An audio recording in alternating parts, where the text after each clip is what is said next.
Hi, I'm a Sand Recap and this is a movie to get. Minions, The Rise of Gru. The untold story of one 12-year-old's dream to become the world's greatest supervillain.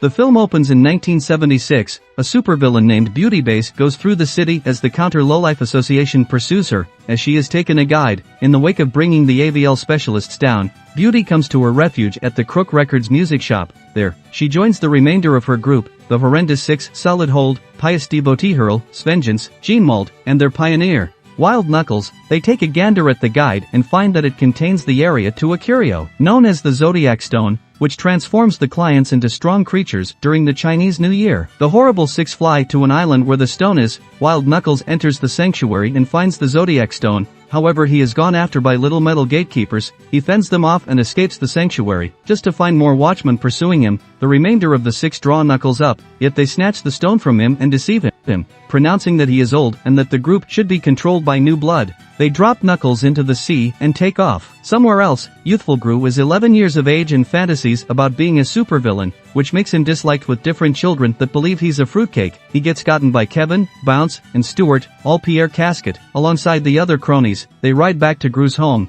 where he finds something for him via the post office. It is a message from Beauty Base, as Gru had sent an application to join the Horrendous Six since he is their most die-hard follower, and Knuckles is his one antagonist. Beauty welcomes Gru to appear for a tryout at the Lawbreaker Records shop. Gru is invigorated and thinks his experience as a supervillain has come. He is seen simply residing with his unsupportive mother Marlena, as well as the other flunkies that he has utilized as his colleagues. Gru reports the large news to the flunkies, who all help their smaller-than-normal chief. Wild Knuckles ends up still be alive, as he is residing at home with three of his own partners in crime, John DiMaggio, Kevin Michael Richardson, and Jimmy 𝐒𝐲𝐬𝐬. He is still harsh at the horrible six for removing him from his own group, and he figures out that they are holding tries out for another part. The following day, Gru comes to Criminal Records and meets a youthful Dr. Nefario, a yearning insane lab rat. He shows Gru one of his new developments, a firearm that fires a tacky green hand to snatch things. Nefario gives it to Gru and shows him the mystery access to the horrible six hideaway.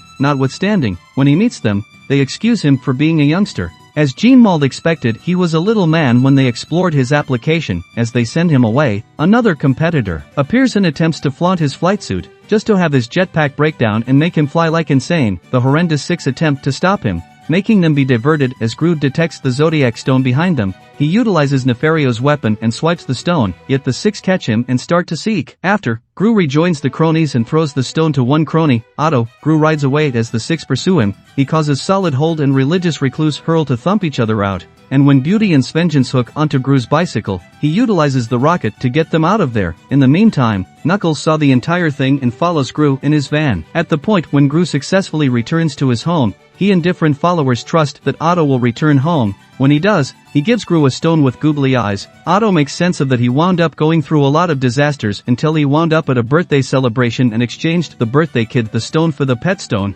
Gru is enraged at Otto for his screw-up, and he expeditiously fires every one of the flunkies. He takes off all alone to go get the stone. However, as he strolls down the road, Knuckles' colleagues get him and toss him in their van, which Kevin watches. He goes to let different cronies know that their smaller-than-normal manager has been captured. Gru is brought to Wild Knuckles' safe house. Gru is eager to meet his venerated image, yet Knuckles is irate to find that Gru doesn't have the stone. He contacts Gru's home to endeavor to get a payment from his mother. However, Kevin picks up the telephone, and Knuckles advises him to convey the stone to San Francisco in no less than 2 days' time, or they will kill Gru. Kevin, Stuart, Bounce, and Otto head to the place of the youngster that Otto gave the stone to. The youngster lets them know that he gave it to his uncle, who is taking off on his bike. Otto rides after him on a tricycle with the other three flunkies, track down a transport for a promotion to travel to San Francisco. They go to the air terminal and posture as pilots and an airline steward to sneak installed the following flight. Kevin and Stuart attempt to fly and wind up contacting every one of the buttons and making a wreck before they wind up landing securely. Knuckles places Gru in a torment gadget that is a stereo that will push him nearer to turning saw sharp edges. He sends his colleagues to go out,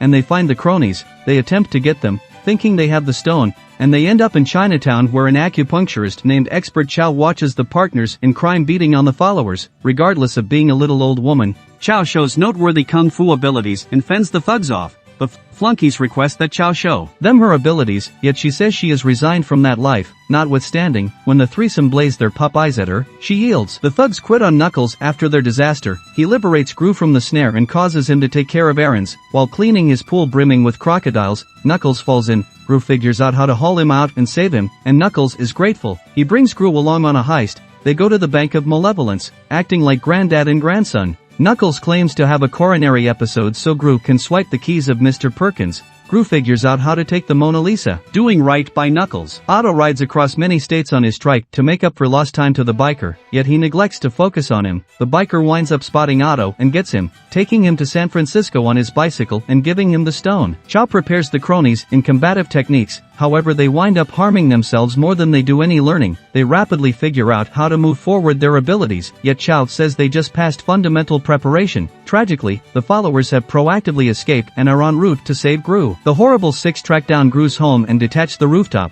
investigating Marlena and different cronies regarding his whereabouts. One of the followers spills that Gru was taken by Knuckles. The six then, at that point, go to Knuckles' home and furthermore remove the top, destroying the spot and tracking down nothing. At the point when Gru and Knuckles return, they see as his home annihilated. He realizes it was the six that did this, and he becomes vexed that they would proceed to attempt to hurt him after this time. He tells Gru he is surrendering and he simply advises him to return home, regardless of Gru's fights. Downtown, a Chinese New Year march is going on. Otto winds up running into the group. Gru spots him from the streetcar and pursues him. Otto shows Gru the stone, and he communicates pride in Otto. Sadly, the horrible six have up to speed to them, and they catch Gru. Similarly, as they are cornered by the counter-antagonist association, Beauty snatches the stone and uses its powers to transform her and the group into Goliath creature beasts. Beauty turns into a fire-breathing mythical serpent. Solid Hold turns into a bull, Religious Woman Throw turns into a snake, Svengeance turns into a tiger, and Gene Pod turns into a colossal monkey. They get Gru and attach him to the hands of a clock tower, which will gradually destroy him. Knuckles makes an appearance to save Gru, alongside Kevin, Stuart, and Sway. Beauty transforms the three into a bunny, a chicken, and a slam. In spite of the fact that Knuckles makes a valiant effort,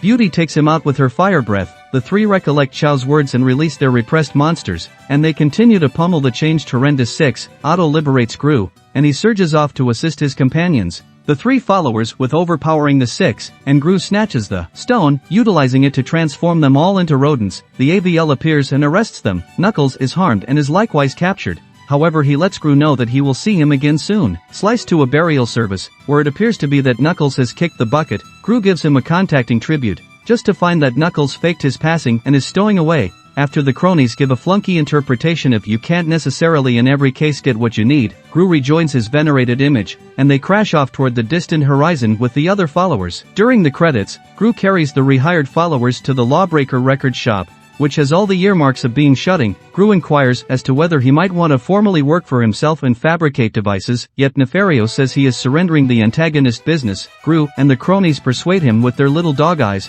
and he shows Gru a Shock, the rocket vehicle that Gru was seen with as a grown-up. Together, the new antagonist group launches for additional vile deeds.